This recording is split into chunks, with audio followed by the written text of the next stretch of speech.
the 28th hour experience with K. Camille, where you know it's real.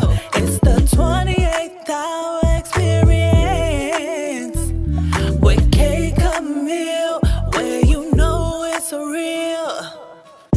Current events, different topics with a twist you can't miss. K. Camille, 28th hour experience. Talking about books, different looks. Talking about stories that leave you shook. K. Camille, 28th hour experience. What's up, y'all? It's your girl, K. Camille, with the 28th hour experience. And welcome to the 28th hour experience if you are new here. And we are finally here for episode 20. And I'm so happy. And my heart is full. And I'm so proud. The irony is, episode 20 is called Showing Up for Yourself Even When It's Hard. And the irony in that was that episode 20 was supposed to be last week, y'all. And I did not. When I tell you I tried everything in my power to get episode 20 to you guys last week, nothing worked. The technical part wasn't working. Everything that could go wrong with trying to post a YouTube video went wrong. But looking back on it, I'm kind of happy that it did. Reason being is because I learned a lot in the process. I learned a lot to prevent. I'm like, it's a reflecting period, because I remember posting my first video to YouTube back in August of last year. And I remember running into a video, they show new things for new YouTubers. They have recommended videos.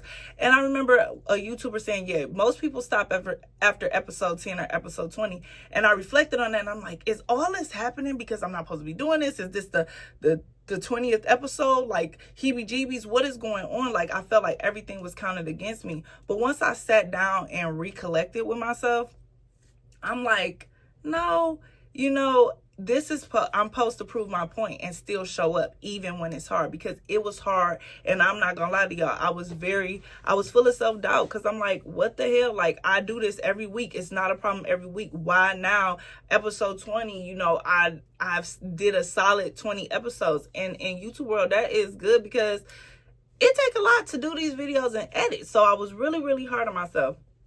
And I had to say, you know what? You got to continue showing up for yourself. You never know who's watching you. You know what I'm saying? You have to practice what you preach. And, my whole thing with the 28th hour experience is this is supposed to be a safe space and an experience for you and me. We're in this together. And what better way for you to see me really going through these things in live time and explaining to you guys what I'm going through. You authentically can see from episode 1 to now how it looks different, it sounds different. I had to learn all of that, and I learned all of that within 20 episodes. So I'm very proud to share that with you. I'm very proud that everybody that keeps showing up and commenting and liking and sending me commentary, I appreciate y'all so much, because this is not easy. And with going through last week and just this podcasting journey period, I'm learning that you have to do what works best for you. Sometimes if you don't have it all the way together, it can become overwhelming, and then more self-doubt comes in. So I kind of had to buckle down a bit last week and get it together and figure it out so I could show up this week. And guess what? I showed up even when it's hard, because I feel like as long as the passion is there, you can tone down to what you're trying to do and get it done. But I feel like as long as a good man upstairs is waking you up, that is your opportunity to continue to show up for yourself. That's proof that you have another day to show up for yourself and be better than the last. You know what I'm saying? So if you don't take nothing from episode 20, take that showing up for yourself. You never know with showing up for yourself, what doors that can open. Because if you showing up for yourself and you proving that you're good, it's going to bring and gravitate more positive energy to whatever you're trying to do. Trust me. Now let's get into the thing. And hers was worth all the hype. I'm not going to lie. I loved it. Now, in episode 19, I talked about starting his and hers, and that I was going to give y'all my full opinion and recap on it. Let me tell you, his and hers was beautifully written. Now, it was predictable for me. Like I said last time, because I love mysteries, I love thrillers. So I'm toned in. I'm looking at everybody. Everybody's a suspect, and my favorite board game is Clue. So I was gonna figure this out. By episode 3 or 4, I figured it out. I was right, but it was so good. And being that how it ended like that, I don't want to give too much away, but being that I just lost my mom, and the essence of that show has a lot to do with her mom, it made me see like the undeniable, unconditional love, and the it's no mountain high enough. It's nothing that will stop a mother from protecting her child, from loving her child. And it was a feel good series. And although it was predictable, it was a good predictable. It was like, okay, yeah, that was, I like how y'all wrote it. I like how y'all put it. I like how you layered it up for me. I like how it got to the point. Because usually with series like that, it could be a hit or miss because either it's too drawn out or you rush through it. I feel like it gave us the perfect balance. And to the point where if y'all came out with a season 2 and something else happened crazy in that town, people would tune in because this series was so good. So I hope they are planning a season 2 because the actors, everybody was good. Everybody was getting on my nerves. Everybody was a suspect. It was good. So tune in to His and Hers on Netflix. It's so worth the hype. And let me know in the comments below what you think. Now, I did see the trailer or preview for Inside America's Next Top Model documentary on Netflix. And let me tell you something. I was a diehard America's Next Top Model fan. I watched it in middle school. I believe I stopped watching it. I do believe I stopped watching it once it was like getting too bizarre. I think at the end of middle school, honestly, because it's so crazy. She, on one of the clips in the preview, she like, the viewers wanted more. I vividly remember being a child, and I just like seeing, as a girl, like seeing the fashion, the house they was staying in, how to get your walk together, how to smile with your eyes. Like, that's the stuff I was looking at. I was not looking at you tearing people's teeth out. I didn't like that. And one of my favorites was the older woman who was just eating them girls up. Like, those are the things that I would like to take from America's Next Top Model. But after this documentary, I don't know. And you got all the judges there, talking about behind the scenes and how tired was a trip. So I'm gonna check it out. And if y'all checked it out, let me know what y'all think. I want to talk about what I did do over the weekend, y'all. So I did go to the Midday Social Hour, which is always a treat, held by Precious. And it was really cool. People there always, good networking opportunities, great music, great conversation. It was really a vibe. The food was good. It's always a vibe. Like at Nandy's Knowledge Center, Mama Nandy, love her down. She was so real. She was very, very hospitable, like very nice. Like, it was so nice. Everybody enjoyed themselves. I made a lot of connections, and which I brought my book club because I did buy a book because I do want my book club to check out this book, Highway 725, and the author that was there that was selling her books was Kaylin Hunt, and this one is written by her and an Octavia Grant. So Kaylin Hunt, shout out to you, girl. She was at the Midday Social Hour. It was a couple of people that I wanted to shout out from the Midday Social Hour. You have a masseuse that was there, and go follow her at the Be Well Integrative Massage. This is her Instagram page. She has a Valentine's deal coming up and a Galentine's deal coming up, so check her out. It's posted on her page. I got some good cocoa butter to keep in my purse, for my hands, because I don't know, with the wind, I don't like the inside of my fingers to be ashy. So Be Joyous.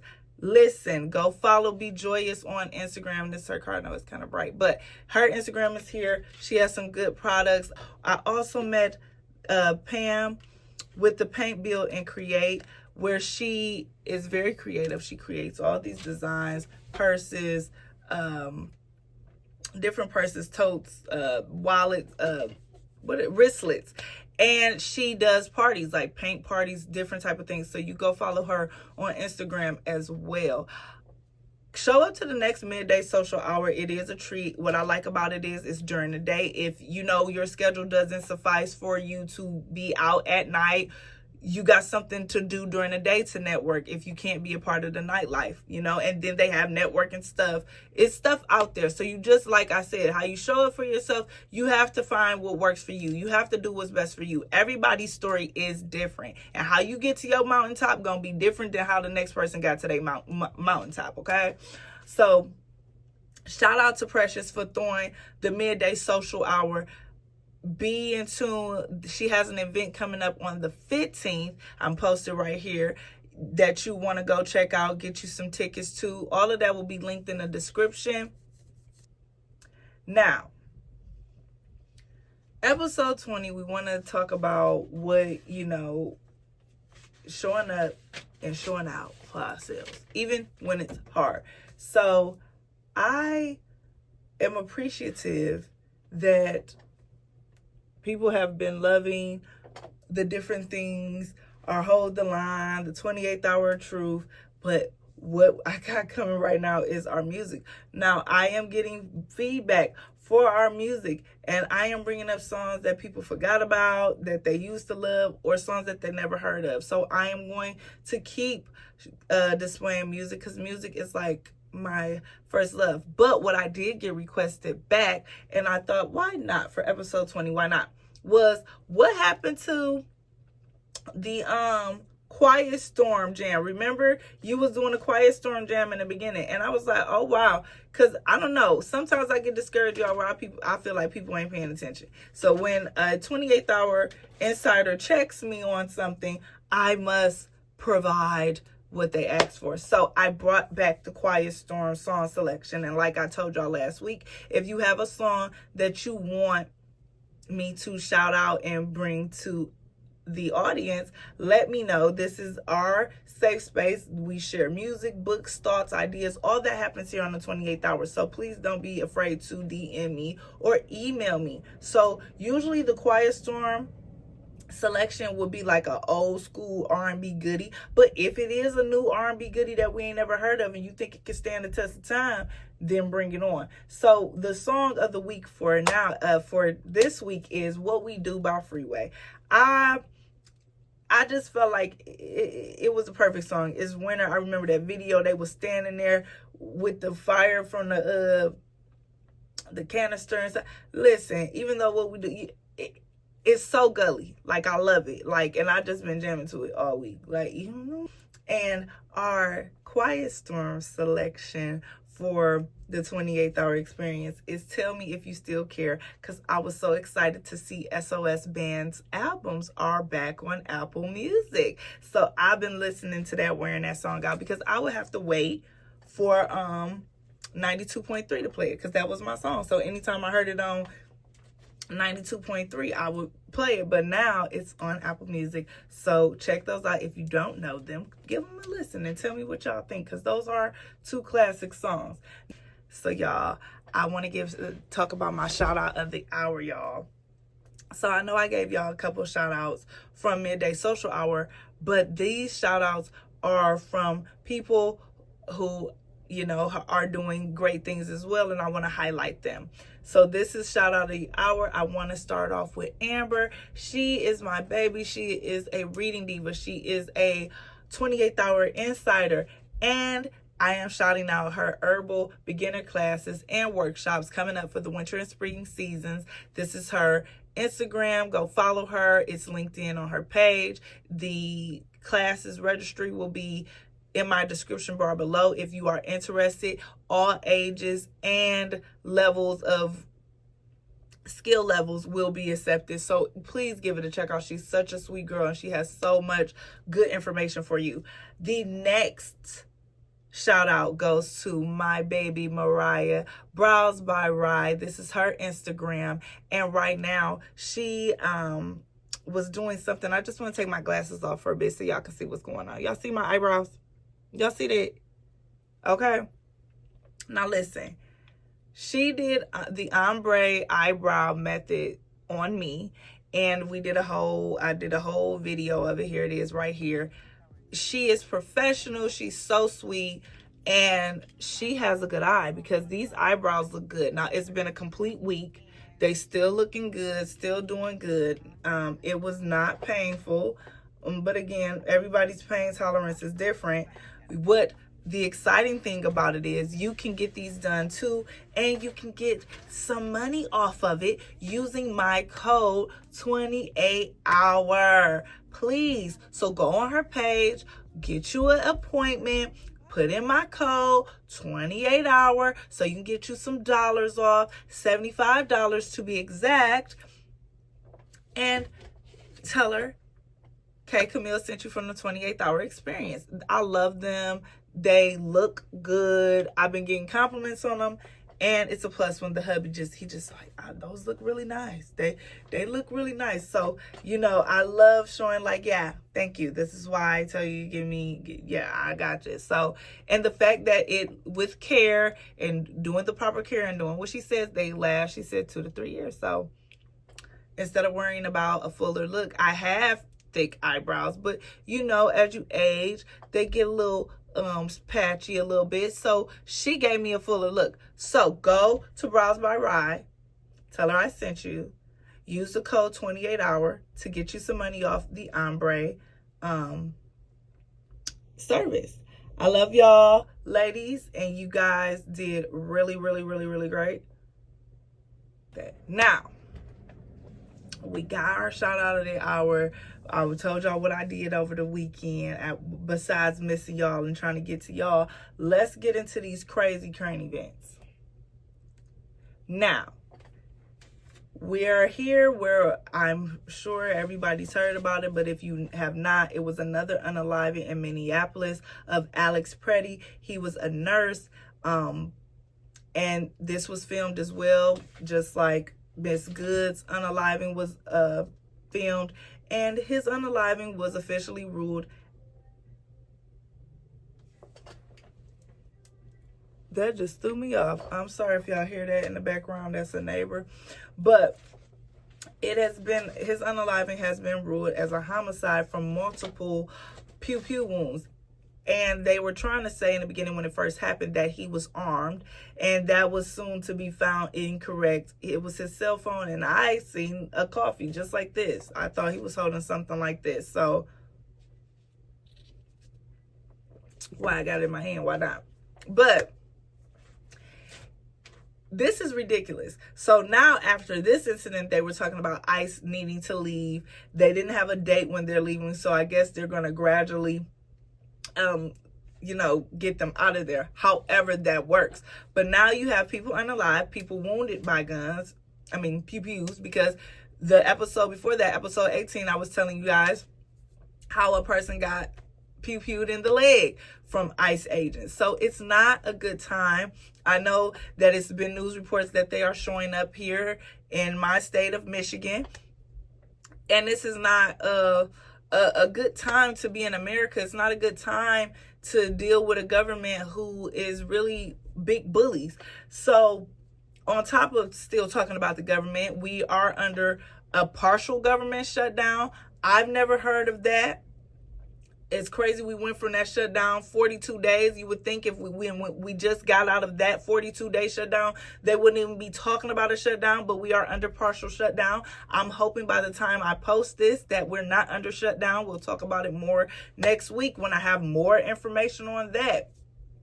I forgot to mention earlier this week, Groundhog Day, right? Because I want to talk about this weather. So the groundhog guy's seen his shadow, which means, unfortunately, we will have 6 more weeks of winter. And this winter has whipped the country's ass. I just found out 2 days ago that Nashville has been out of power for a week. They aren't planning to get any more power until next week on the 9th. Pipes bursting, ice rinks in their homes, no sense of communication because all the power's out, and it leads you to think, what about the elderly people? What about people who are on things in their homes that need to be plugged up? This isn't going to be the end of what we hear about the devastation in Nashville, because it's bad, and no telling what other states are devastated like that because they don't have any power to let anybody know what's going on. And what I'm noticing, I remember being younger and we were talking about climate change, but it seems now that climate change now is hitting us rapidly, where every weather thing that happens now ends with some type of tragedy. Mudslides, tornadoes, wildfires. I don't remember the last horrific, in my childhood, the last horrific weather thing that happened was Hurricane Katrina. In my childhood, keyword childhood.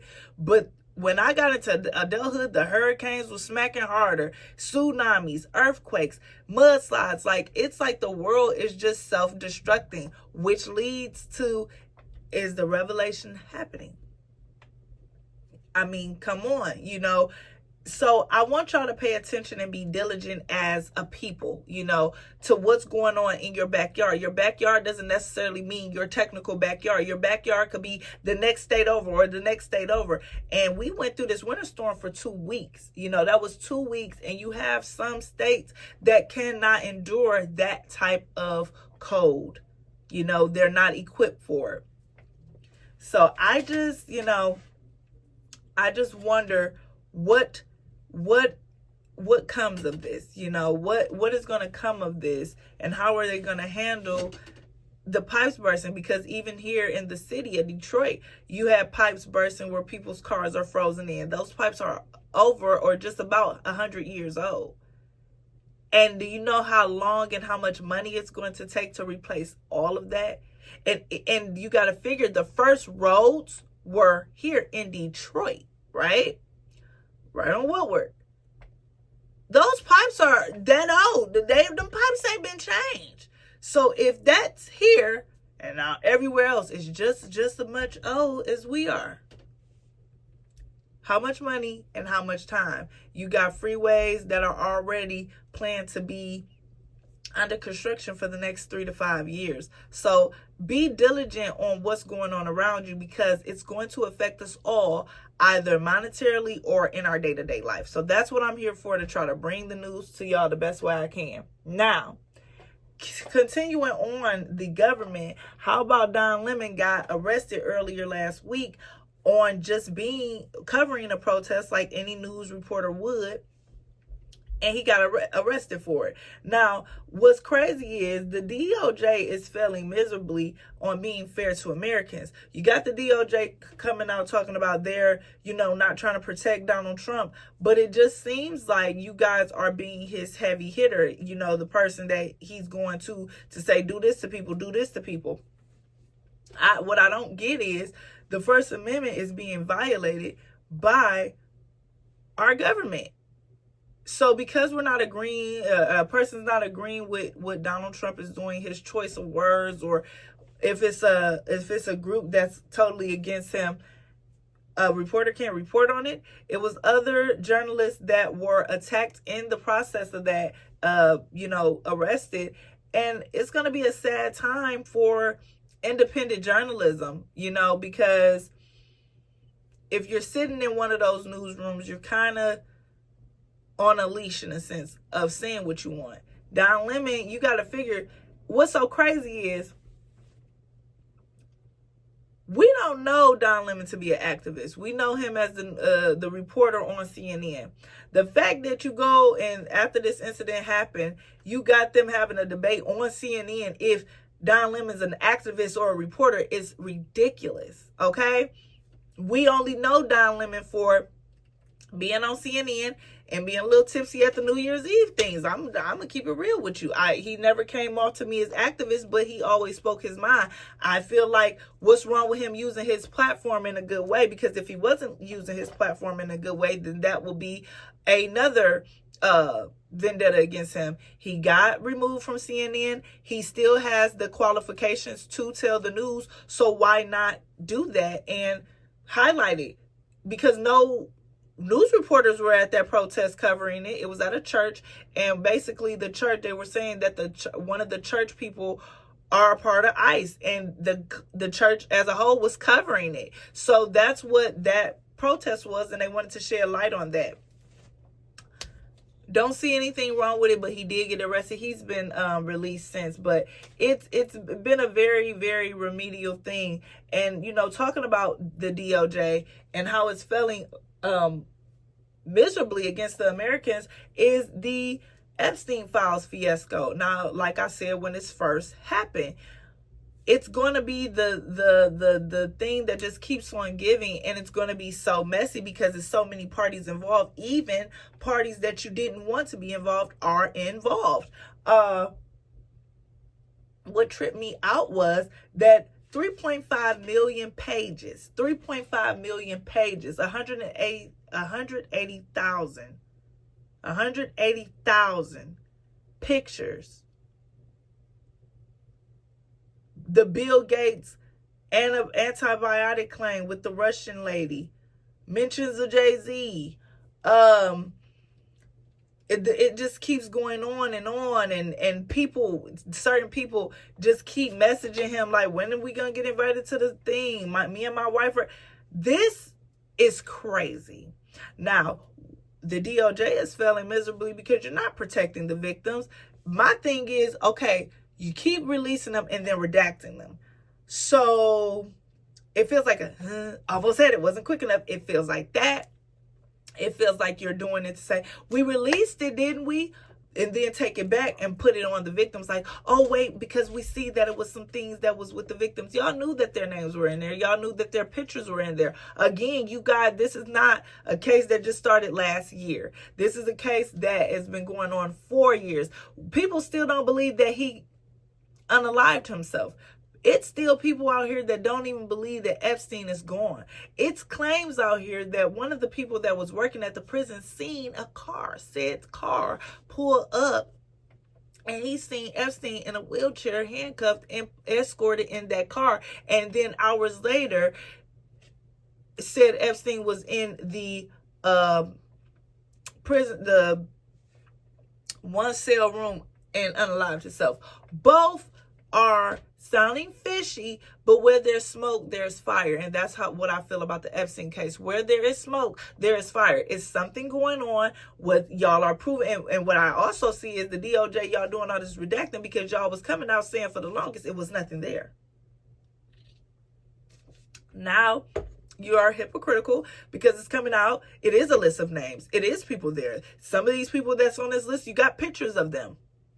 And the internet is in a frenzy. And where they went wrong is now this is not about to be a court of law thing. It's about to be a court of opinion, because screenshots are real. Screen records are real. So you can release these things and these things still get brought up, right? These things still get reported on because you put the information out there. Even if you redacted it, if somebody caught it, got a clip of it, it's out there. The things that they said, that Donald Trump was doing to the young girls, deplorable. And in Americans' eyes, some of that got to be true, if not all. So do you continue to let the information out, or what do you do with that? That's my whole thing. Because you have victims that are speaking out like they're not protecting us. We don't feel safe with this. They're disgusted on how the DOJ is handling their case, So you saying you're not protecting Trump, but it's got America looking at you with the side eye. Now, with all of that, we know TikTok has ownership. Someone from America now owns TikTok, which is causing a TikTok migration. It's becoming more censored. They're caring about, nationalities, races, religious beliefs, and all of that. All of that is being doctored in with the new privacy and service agreements, terms and acceptance agreements that was posted right when America got ownership over TikTok. And people have been moving over to different entities to get away from the American censorship.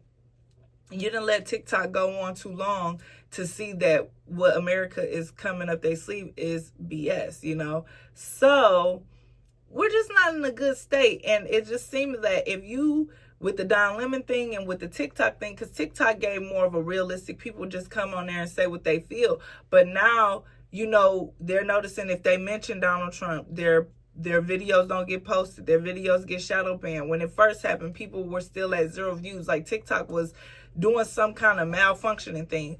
That's censorship. And it's not fair because it takes away the whole essence of what being an American is. And if you're so hell-bent on making America great again, wouldn't you want to protect the amendments? But I guess as long as it's benefiting him. Let's move on. Now, we talked a couple of weeks ago about the California man who had a bear living in his crawl space.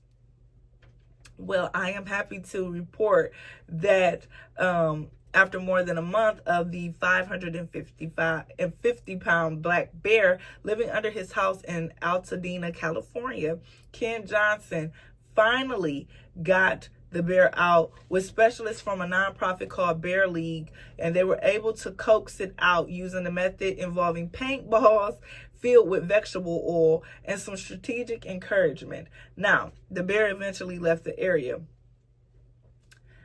I'm not going to say that he's not going to come back because animals have great memory. So I don't know. It wouldn't make me feel good. If I was a homeowner, I still would not feel good with that, is all I'm saying. I wouldn't feel good with knowing that the bear knows how to get in there and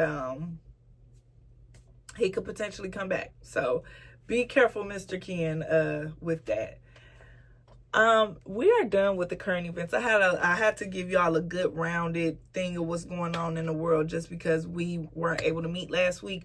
But let's get into our favorite, a lot of the 28th Insider's favorite. Our favorite here is the 28th Hour of Truth. Now, I listen to viewers and my viewers fell in love with the Hold the Line and the story time. So you ask and you shall receive. So we got people sending them in.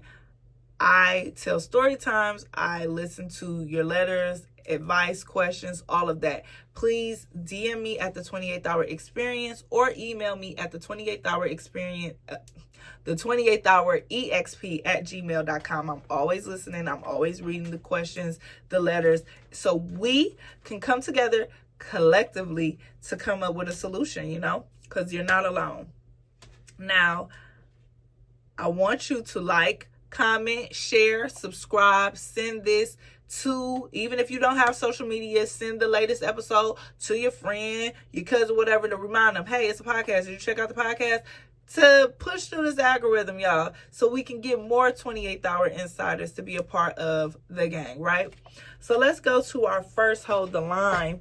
And I did post 2 weeks ago, so a week ago, before I recorded, I was saying that episode 20 is about showing up for yourself. If you have any questions, story times, whatever, and did my 28th Hour Insiders provide? Yes, they did. So give yourself a pat on the back and let's get through these. So the first Hold the Line question is, the subject line was, trying to show up for myself again. Hey, Kate Camille.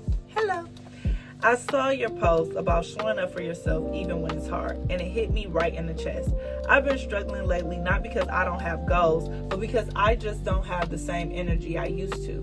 Between work, kids, and trying to keep my head above water, I feel like I'm running on autopilot. I tell myself I'm going to get back to me, start my business, read more, pray more, all that, but then I'm too tired to even start. Your post made me realize I've been waiting for the right time that probably isn't coming. I want to show up for myself again, but I don't know where to start. How do you find that motivation when life keeps draining you? First of all, thank you for writing in, because this is spot on to what the whole gist of what I wanted to talk about today. And where you said your post made me realize I've been waiting for the right time that probably isn't coming. And you're right. The right time is never going to come, because in our mind, we're so critical of ourselves. Our brain does that the right time is never going to come. The best advice that I got was, sorry, it's an icicle that broke, if you heard it. But the best advice that I got was, you're never going to start until you just start. As simple as that is, right? And I don't know, something in me, I went in the house, I turned on my computer, my cameras, and I just recorded. And I said, win, lose, or draw, right? I'm going to do it. Start. Just do it. That's the best advice I can give you. It's no right time. It's no permissions to do anything. Just start. You don't need permission to know when to pray. You can pray right now. To start your business, whatever avenues, whatever business it is, whatever avenues you need to do to start that, do one of those right now. Read more. Start with magazines. Start with something small, and then gravitate. Don't say, and then you say, but I'm too tired to even start. Stop looking at it that way. Look at it as, let me give myself 30 minutes of my time to read this chapter. Let me give myself an hour of my time so I can drop this paperwork off for this business. Stop looking at it as, I'm too tired to do this. No. How you showed up for your husband or your kids, said, let me show up and let me give myself this hour. I owe it to myself. If you don't owe nobody nothing, you owe yourself that. Okay? So I hope that works out for you. It is going to work out for you because you're just going to do what I said. Okay? Now, this subject line for Hold the Line was, when you're the only one showing up. Hey, K. Camille, what's up? Lately, I've been feeling like I'm the only one putting effort into everything. My relationships, friendships, even my job. I'm the one checking in, planning things, motivating others, and showing up for everyone. But when it comes to me, it's crickets. I don't do things expecting something in return, but it's starting to feel heavy. I've tried pulling back to see who notices, and nobody really did. I know we're supposed to keep showing up, but how do you keep doing that when it feels like you're doing it alone? How do you balance being there for others without draining yourself in the process? But stop being there for others unnecessarily. Listen, you shouldn't be the only one planning things. You shouldn't be the only one checking in. You shouldn't be the only one motivating. You shouldn't be the only one showing up. All of that you're doing, start doing it for yourself. I'm telling you, you couldn't have tried, because you said, I've tried pulling back to see who notices. You're pulling back for the wrong reasons. You're still pulling back for a gratification from them. No. When you start showing up for yourself, it's going to show. And then it's going to be like, damn, I ain't seen such and such in a minute. And when they finally call you, oh yeah, I'm at the spa. I booked the spa. Damn, girl, you ain't asked me. Oh, I had to do it. It was something immediate. I just wanted to do it right. It was spur of the moment. That's how you do that. Relationships. It's a restaurant you want to try. Go there for lunch. Go there for lunch. Yeah, man. Oh, you want to try what's? I had it, but we can go. You had it, yeah. I'm tired of planning stuff for us. They'll take but do it for you. Don't do it with the intent for them to notice. Do it to make yourself feel good to the point you don't even care who notices. That's how you do that. Now, I got two more. I have two letters from two of my insiders, and let's run through these, and then we're going to get out of here. So the subject line for my first letter was, my fiance's ex moved in, and I didn't find out until I got home.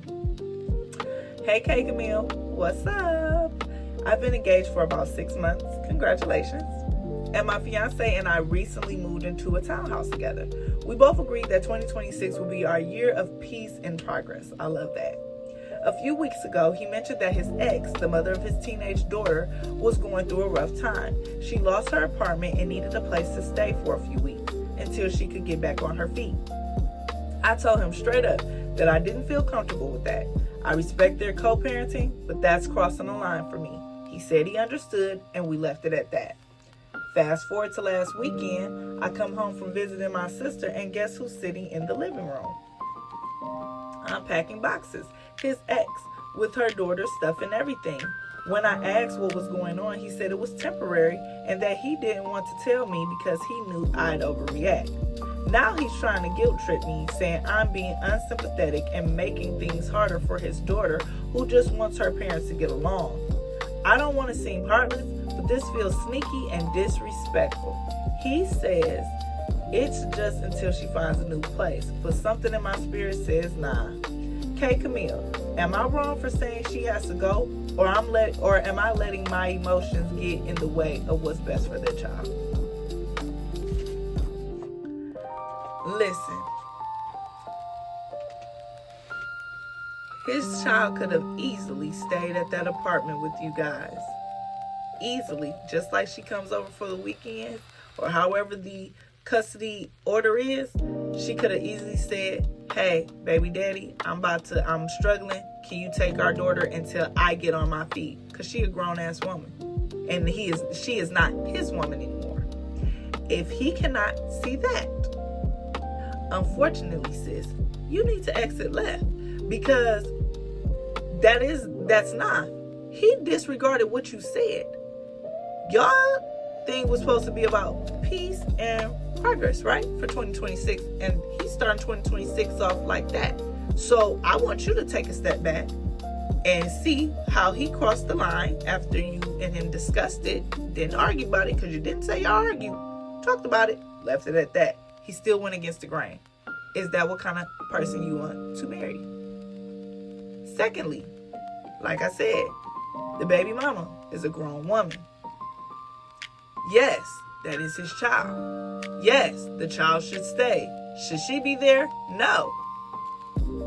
Especially, like, now, if he wasn't in a relationship and about to be married, then yeah, he can have whoever he wants in there. But the fact that he's sharing this space with you and you have just as much rights in that space with him, that cannot go on like that. So if he doesn't respect that, talk about signing off on the lease, replacing it with her name or whatever, because it seems like they want to be all in the family. And that's fine, but if that's not what you agreed upon, I say run for the hills while you can. 28th Insiders, let me know what you think below. Here's my last letter. And the title is, I'm grieving my friend while my husband is jealous of the attention. Hey, K. Camille. What's up, girl? I lost one of my closest friends unexpectedly 2 months ago. I'm sorry for your loss. It's been hard. I've been going to memorial events, checking in on her family, and honestly, I'm just trying to process it all. The issue is my husband keeps complaining that I talk about her too much and that I'm using her death as an excuse to ignore him. I've tried to explain that grief hits differently for everyone, but instead of supporting me, he acts distant and irritated whenever I get emotional. Last week he said, "You're still crying over someone who's gone. What about the people still here?" I love him, but that comment broke something in me. I don't even want to open up to him anymore. Am I wrong for pulling back from my marriage while I heal, or is he wrong for making my grief about himself? Okay, sis. Okay, let me keep it real with you, love. You are wrong for pulling back from your marriage, okay? You are wrong. I am saying that, and I'm only saying this. I'm saying this with so much love, okay? You're wrong. I am guilty of almost doing that. And I had to check myself because I buried both of my parents. And I mean that that give me time to grieve. But I had to realize in all of that grief, I'm still somebody's mama. I'm still somebody's wife. And I still gotta show up for my family. You know what I'm saying? I still have to show up for them because I love them too. Your husband brought up a good point, and I don't get the vibe that he's upset and doesn't understand grief by him saying this. You're still crying over someone who's gone. What about the people still here? And that should have broke you in a way like, damn it, you're right. You still have so much to live for. The crying you're doing, unfortunately, babe, is not going to bring your friend back. And I can definitely tell you for sure that your best friend would not want you doing this. Your best friend is gone. The best way to live in her memory is to continue to live because she couldn't. So you live every day with purpose because you got a friend who is no longer with you. So every step you take, every cute dress you put on, Every time you step up, you do it for her in commemoration of her, right? So crying about it isn't going to help. It's going to make you sicker. It's going to keep you in that rut. It's so easy to stay in a rut. Challenge yourself to stand above the occasion. You can still check on her family, but in the essence of that, you have a husband. And you can lean onto him for so many other things and just crying about it. That energy, you can put it into your husband in a positive way. Like, instead of thinking about my friend right now, let me go watch a movie with my husband. Because you could easily be by yourself. You know what I'm saying? What if you weren't married and you were coming into a house by yourself, and then your best friend is going, and then you're single, and then you don't have no kids, and you're just here by yourself? Then, and it's stuff. And some people are living that, where they have to go home alone and everything that they loved has passed on. You have something tangible here to still hold on to. You still got something here to live for. So don't take what he said in a bad way. Sit down and have a conversation with your husband. Apologize. Because you may not see it how he see it. Just like how many times as women, we say something hurt our feelings that they did, and they didn't even realize it because they wasn't looking at it that way. And then once you break down how something that he said hurt your feelings, it gives him the opportunity to correct his wrongs or explain to you what he meant. Okay? But don't pull away from your marriage, because right now, this is the person you need the most. This is your other half. Okay? Now, I don't think he was making what you're saying, or is he wrong for making a grief about himself? I don't think he was making a grief about himself. I think that he's seen his wife drowning in grief, and he was trying to use the people that were living, because he's like, well, I know my wife loves me, so let me use me as an example. Like, hey, you still got me, which he should feel like that, because I tell my husband all the time, well, yeah, but you got us, you got me and your kids, So get out of that and just have a solid conversation with your husband, okay? And I love that letter. And thank you for being vulnerable enough, all of you, from Hold the Line to our letters, the 28th Hour Truth. Thank you for being vulnerable enough to share this story with us so we can all talk about it in real time. So comment below how you have showed up for yourself even when it's hard, because it is hard and we're all going through something, right? But this is it for 28, the 20. I was about to say the 28th Hour experience, but it is. This is it for episode 20. The power of showing up even when it's hard. It's so much power in showing up, And I want to say thank y'all for rocking with me, tuning in, sharing, showing up, commenting, writing in your letters, because that's what it's all about. The experience is about having a good experience, sharing ideas, creating a safe space where we can all come together and deal with the messiness of life and the world. Some days it's messy, some days it's magic, but either way, we keep going, right? So keep showing up for yourself, even when it feels like nobody is watching, because trust me, somebody is, and you'll be surprised who that person is. You could be inspiring somebody for just showing up. And if I could do that's enough for me. So that's it for episode 20. I'm K Camille. This has been the 28th Hour experience. Please like, comment, share, subscribe. Follow me on Instagram. Follow the 28th Hour experience on Facebook. I'm on Facebook now. TikTok, K Camille 28. Email me at the 28th Hour exp@gmail.com if you have a story, a song you want to share, any of that. I have interviews coming up, I want to say in the next month or so. But it's some treats coming for the 28th Hour experience. Keep going out there, connecting, finding your place in the world. And when it all seems scary, come over to the 28th Hour experience and we'll talk about it. So I thank you all for sharing your hour and being a part of the 28th Hour. I love y'all, and I'll see y'all next week. Bye. Stories that leave you shook. K Camille, 28th Hour experience.